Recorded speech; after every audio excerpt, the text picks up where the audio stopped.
Sigma Pi, Deltas, Alpha Pi, Lambda, you know, Plus, Kappas, Omegas, and Zetas. Da da da da da da da. Savannah State University, a historical black college that is recognized by many all over. A beautiful campus with amazing architecture and social life.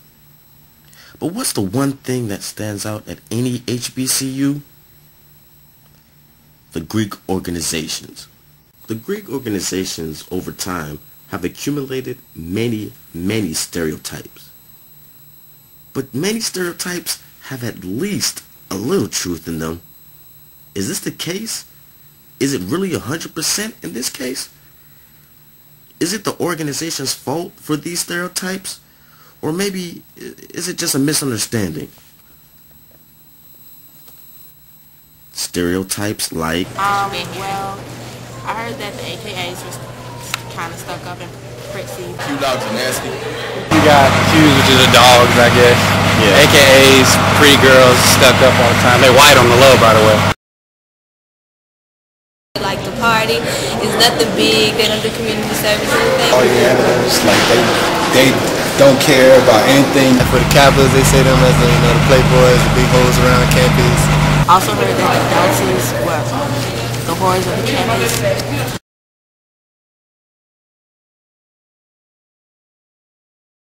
From the Deltas, an assistant to the dean that works here at Savannah State. What are some of the stereotypes that you heard about Delta Sigma Theta before becoming a member? Actually, I did not hear very many stereotypes before entering the organization because all of the women who sort of had an influence on me that were members of the organization, they were all very positive, and I only saw them doing good things in the community. It wasn't until I entered college that I began to hear anything about it. And some of the stereotypes, I guess one of the stereotypes that I initially heard about was a pre-pledge period, which is where you start to pledge before anything official is going on. Do you think that now that you become a member that it's affected you in a positive or negative way? Oh, absolutely in a positive way. Attending our regional conferences, national conventions, just put you in touch with so many dynamic women, have an opportunity to be a part of the Panhandle Council where you get to meet dynamic men and women from other Greek letter organizations has only been a benefit. And I think, at least here in Savannah, there's a true community among the Panhandle Council. And even when I had the opportunity to live in Boston for 5 years, that's really one of the ways that I made connections, social connections in the city, was by affiliating with chapters that were in Massachusetts and getting to know the people there. So I think only good things happen from membership. And lastly, there's been a lot of changes lately with the membership intake process and a lot of the organizations. How do you feel like that has affected the organizations for a positive or negative way? In terms of positive ways, I think that it has allowed stronger persons to become parts of the organization. So I think changes in grade point average, having community service requirements, those types of things have only made the membership stronger because, for the most part, that's what the Divine Nine is all about, serving their community, uplifting their members with quality education, that type of thing. So I think in those ways, it has really been good. I think, though, that there has been prevalence with hazing as of late, and I think some of that has to do with a lot of the media that goes on today. So you see a lot of different things on TV, I think things that most people would not have thought about before. You can flick on your television set and you'll see all sorts of stunts and things going on. And I think that has propagated some of the hazing that we see. If there's someone that has a negative view on Delta Sigma Theta? Well, I would say that they probably don't know very much about the organization. So you can't judge any organization just on one or two people that you may have observed. And it's really up to you to find out what that organization is about, to find out what their mission is about. And I think when you take a global look at each individual organization, that you'll come away with a different perspective. When you look nationally at what the Greek organizations are doing, when you look at the local chapters in terms of what they're doing to service their community, I don't think there's any way that you can walk away with a negative impression. So you have to be mindful of whether you're evaluating a particular person that's a member of that organization and whether you're evaluating that organization, because those are two very distinct things. Dogs are nasty. Alright, I'm Terry, Deuce Dog, Spring 2008, Almighty Alpha Gamma, 5 sons of a Q-matic theory. Tory, $5, Spring 08, Almighty Alpha Gamma. Well, it's my tail dog. Yeah. My nasty tail dog. I ain't too nasty. Well, our organization, our chapter was founded in 1949. That's what we celebrating right now, our chapter anniversary. Chapter anniversary, 61 years. We stand on the principles of manhood, scholarship, perseverance, and uplift. Work hard for principles. Stereotypes. Before we got in, Stereotypes. we heard a lot of nasty stuff about we used to hear like crazy stuff, but once we got in the organization, we really found out that all of it was pretty much false. So, and the main thing that people fail to realize is that being in the organization is a business more so than just wearing a shirt and having fun and throwing parties. It's business first. Like our organization, our chapter specifically, we won Chapter of the Year for our district and the state of Georgia. Yeah. Now we're competing for a national Chapter of the Year. Our district is Georgia, Florida, Mississippi, and Alabama, and we won the best chapter out of all 4 of those districts, all 4 of those states. We also won Scholarship Chapter of the Year, NAACP Chapter of the Year, and numerous other awards, along with a 3.0 GPA for the chapter. Another stereotype. So Qs are not done at all. Yeah, another stereotype is that all Qs are nasty. And like we always tell people, it's a time and place for everything. It's a time and place for everything. It's a time and place for everything. Like now you see us with our frat shirts on, but just yesterday, me and my LB had a luncheon where we had on a shirt tie.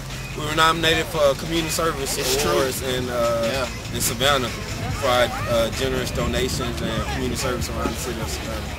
So Omega Psi Phi is a well-known organization for being business-oriented and professional, not just as Q-Dogs. Q-Dogs is for the party, but a lot of people don't see the stuff that goes on behind closed doors. Yeah. So basically, it boils down to don't believe what you hear, but hey, it's Q Week 2010, and you know what I'm saying. We got an oil spill Saturday, Spring 08. We here, Almighty AG, and we gone.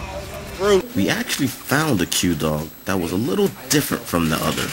Well, my name is Edward Gresham. I'm the case manager here at the St. Pius Family Resource Center.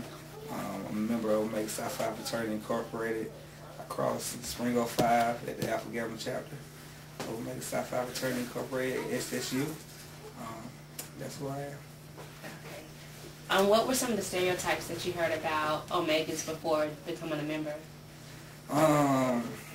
Some of the stereotypes that I heard about the Qs before I became a member were that they're stupid, they don't graduate,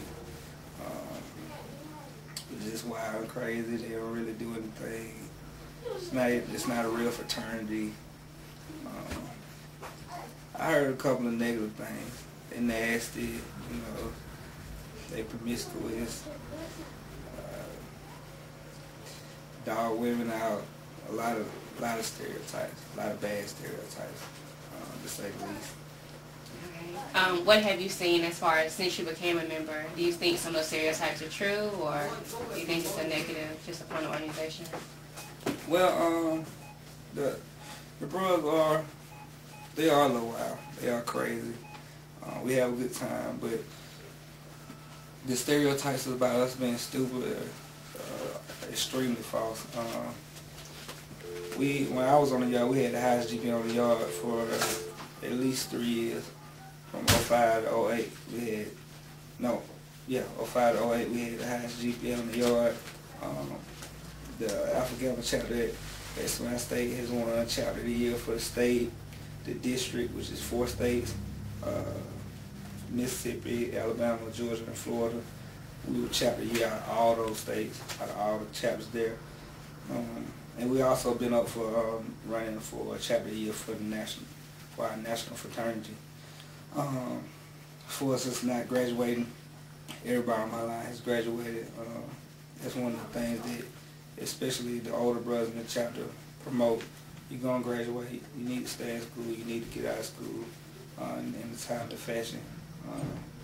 most of the brothers in my chapter have gone on to get master's degrees, doctoral degrees. I'm actually in grad school at the moment myself. So it's a lot of stuff that people put out there about Q and Omega in general that's just not true. Do you think that those negative stereotypes have hurt you now that you graduated and went on to pursue a career? Well, no. Most people in the community, most people in the business world know about Omegas. Most people, we do so much community service. We do so much for the community that it's almost a respect thing. People respect you. They know you're part of the organization that does good. So it hasn't been negative for me at all since I graduated. Right. With so many changes going on throughout the Greek community with the MIP, the membership intake processes, has any changes in your process or in the process helped or hurt Omega as a whole, or have any other changes in other organizations affected your organization? The membership intake process as a whole for all Greek letter organizations was put in place because of a few bad apples. People were doing things they didn't need to be doing, taking the pledge process overboard. And so the National Pan-Hellenic Council got together and decided they would structure it and make it pretty much the same for everybody. So everybody has about a month process for being able to come in and do intake into a fraternity or sorority.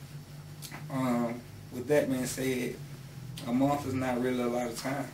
That's not a lot of time to really get to know the people that you come in the organization with, get to know the people that are in the organization before you, learn your chapter's traditions, learn your fraternity's traditions and information thoroughly enough for you to be able to say you know the organization. But rules are rules, and you have to go by those rules. So I think it's for a lot of organizations. I think it has hurt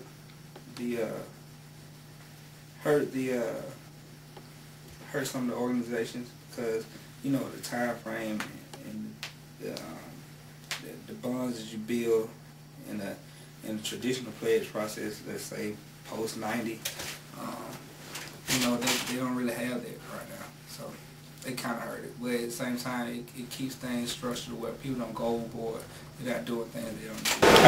What are some of the negative stereotypes that you hear about Greeks in general? I mean, that they're just party animals, like they don't care about anything. You can't step on their plot or whatsoever, or they'll just beat the crap out of you. I mean, I've heard like a couple of things that's just, it's kind of negative, but I don't know, I guess there's some positive that come out of it. What do you think about Greek life here in Savannah State? Savannah State, I mean, compared to other colleges, and I've seen how they have their own frat houses. We got one, but I mean, it's usually somewhere near campus, on campus. But I mean, they're pretty good. I see them do a lot of things in the community. They do a lot of community service hours. Plus, they throw events for our school, which is keeps it lively.